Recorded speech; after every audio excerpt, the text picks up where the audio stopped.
Fala pessoal, então vamos para o último contexto bíblico aqui de Apocalipse, né? Estamos agora na reta final, né? Nós estamos aqui no capítulo 21, né? E agora a gente termina então essa parte. Então o que vai falar agora? Vai falar que João ele vê novo céu e nova terra, né? Pois o primeiro céu e a primeira terra já haviam passado, assim como está escrito ali em 2 Pedro, capítulo 3, verso 10, né? Fala sobre isso também, que o céu, né, e a terra passaram, agora estabeleceu-se novos céus e nova terra, né? E o mar já não existia mais. Aqui pode ser que não há o mar literalmente mesmo, o mar não haja mais, ou pode ser também uma linguagem simbólica, né? Dizendo que não há mais barreira entre as nações, né? Porque nós temos aí o mundo, a maior porcentagem é de mar, né? Então pode haver uma ligação no sentido figurado de que agora não há nada que impeça, né, as nações de estar se aproximando. Mas, né, fala sobre isso, o mar já não existia. E logo, né, você vai ver que na cidade, na Nova Jerusalém do Alto, há um rio, né, ali, né, um rio que sai do trono de Deus. Então é algo para a gente poder refletir. Mas vamos continuar, olha o contexto que está dizendo. Vi a Nova Jerusalém que descia dos céus à terra, e uma voz dizia que o tabernáculo de Deus agora está entre os homens. Então existem duas Jerusalém. A primeira é a que está aqui na terra e a segunda é que vai vir dos céus, né?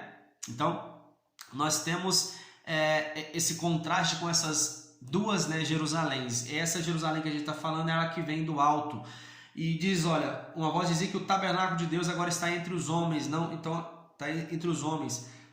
Agora Jesus ele está ali totalmente face a face, né? O que aconteceu ali no Jardim do Éden, onde o homem ele perdeu ali a face de Deus, né? Ele não via mais Deus face a face, né? Você agora vê tudo sendo restaurado aqui, né? No final da Bíblia. E continuando.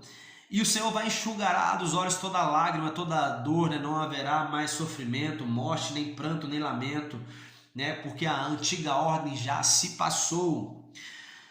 E o que está sentado no trono declara: eis que faço nova todas as coisas, o vencedor herdará todas as bênçãos, e eu serei o Deus deles, e ele será o meu filho. Porém os covardes, os incrédulos, os depravados, os mentirosos, os idólatras, né, a parte que lhes cabe é o lago de fogo, e essa é a segunda morte. Então ainda assim há essa advertência para essas pessoas. Existem pessoas que vão ficar de fora? Existem. Mas o chamado de Deus é sempre para estar para mais perto. Já já a gente vai ver ali, né, esse chamado glorioso que Deus dá para a gente chegar mais perto. Mas toma cuidado, né? Existem aqueles que vão ficar de fora. Um dos 7 anjos dos últimos flagelos me mostrou a noiva. Lembra? Aquele mesmo anjo que falou sobre a Babilônia, né? Mostrou a Babilônia, tipo aquela Babilônia antiga, né, do Império Babilônico, que vivia adornada, né, de ouro, uma cidade muito rica. Da mesma forma que o anjo mostrou essa Babilônia para João, agora ele mostra a cidade santa, né? A cidade santa, mostra que a cidade santa tinha um sólido muro com 12 portais. Nos portais estavam escrito o nome das 12 tribos de Israel. No fundamento da cidade estavam gravados os 12, né, apóstolos do Cordeiro, porque 12, né, 12 é a assinatura do povo de Deus. 12 é a assinatura do povo de Deus. Então, a cidade do Senhor aqui, a Nova Jerusalém, né, tem muito essa numeração 12, fala, né, sobre nesses fundamentos, tendo ali as 12 tribos, os 12 apóstolos. A cidade era quadrangular e tinha 2.200 quilômetros de comprimento. O muro era de 65 metros de altura. O muro era feito de diamante e a cidade era de ouro puro. O muro estava adornado de 12 pedras preciosas. Perceba sempre esse número. É muito presente aqui nesta nova cidade, na cidade que eu e você vamos morar. A rua principal era de ouro, contudo não vi templo algum na cidade, pois o Senhor e o Cordeiro são seu santuário. Então, né, não havia necessidade de templo ali na Nova Jerusalém. Aqui na terra há necessidade de templo. Embora o templo não é o fim das coisas, ele é uma continuação da nossa adoração nas nossas casas. Porque tudo começa da sua casa e depois para a igreja. Amém? Glória a Deus. Não necessita do sol nem da lua, pois a plena glória de Deus a ilumina. As nações andarão sob a luz dessa cidade. Ali não haverá noite, né? Jamais entrará qualquer coisa impura, tampouco quem pratica ações vergonhosas, né? Ou mentirosas, né? Mas ali vão estar somente as pessoas que estão gravadas ali no livro da vida. E creia, esse livro da vida, eu acho que não é um livro para pessoas assim, algo muito restrito, sabe? Entenda que nesse livro aqui, quem está escrevendo é seu pai, é Deus. Então Deus, ele não está brincando com a humanidade, não, olhando ali quem está fazendo. Ah, você acabou de errar. Não, porque Deus, ele olha com o coração. Deus sabe quem tem um coração arrependido e quem não tem. Quem está fazendo as coisas porque ela está sem forças, ou aquele que está fazendo porque realmente, né, deseja, tem maldade no seu coração. Quem conhece o coração do homem? Cara, é só Deus, não tem jeito. O anjo lhe mostrou o rio de água viva que flui do trono de Deus, né? Flui ali do trono de Deus. De uma outra margem estava a árvore da vida que produz frutos de mês a mês, e as folhas da árvore servem para curar todas as nações. Nunca mais haverá maldição. Nela estará o trono de Deus, e o seu nome estará sobre as frontes dos seus servos. Eis que venho em breve, bem-aventurado aquele que atende as palavras dessa profecia. E agora eu queria fazer uma pequena pausazinha, porque no manual de Halley fala uma coisa muito interessante, que faz um paralelo entre o que foi criado ali, né, no Gênesis, principalmente depois da queda, as pragas, as maldições que vieram, e agora elas entram em contraste com as bênçãos que há na Nova Jerusalém, certo? Porque aqui, ó, vamos lá, em Gênesis diz assim: no princípio Deus criou céus e terra. Em Apocalipse diz: vi novos céus e nova terra. Em Gênesis, chamou mares o conjunto de águas. Em Apocalipse, já não existe mais mar ali.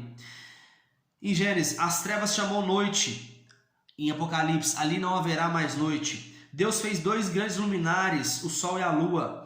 Agora a cidade santa, ela não precisa de sol nem de lua para brilharem sobre ela, pois a glória de Deus a ilumina. Aleluia. No dia em que dela comerdes, certamente morrerá, foi o que foi dito ali no Éden. Mas agora em Apocalipse diz: aqui não haverá mais morte. Maldita é a terra por sua causa. Olha, em Apocalipse diz: não haverá mais nenhum tipo de maldição.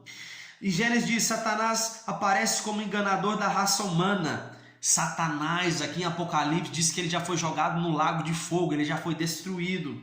Em Gênesis diz: foram afastados da árvore da vida. Agora, a árvore da vida está ali em Apocalipse, dizendo, olha, chamando todos, convidando a todos: aquele que tem sede, vem e beba, aquele que tem fome, vem e coma.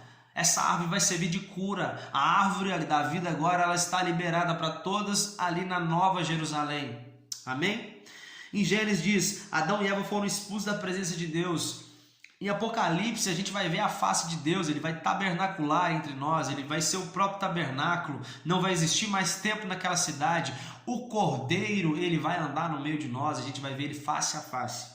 Gênesis, o lar primeiro do homem foi um jardim ao beira-rio. Agora, ali em Apocalipse, há um rio que flui eternamente do trono de Deus. Percebe isso? Como isso é grande, como isso é poderoso. É assim que vai ser a Nova Jerusalém. E a gente parou nessa parte aqui, né, onde fala que, olha, eis que eu venho em breve, bem-aventurado aquele que atender as palavras dessa profecia, né?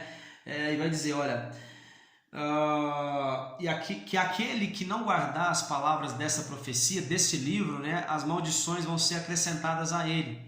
Então aqui o que dá a entender que são as profecias deste livro, somente do Apocalipse. Agora, a gente não pode negligenciar o restante da Bíblia. A Bíblia, né, em Timóteo diz, toda a palavra de Deus ela é inspirada por ele. Então toda a Bíblia é inspirada por Deus. E claro que existe tempos, determinações para pessoas específicas, mas nada deve ser tirado da Bíblia, certo? O anjo disse que João, né, ele vai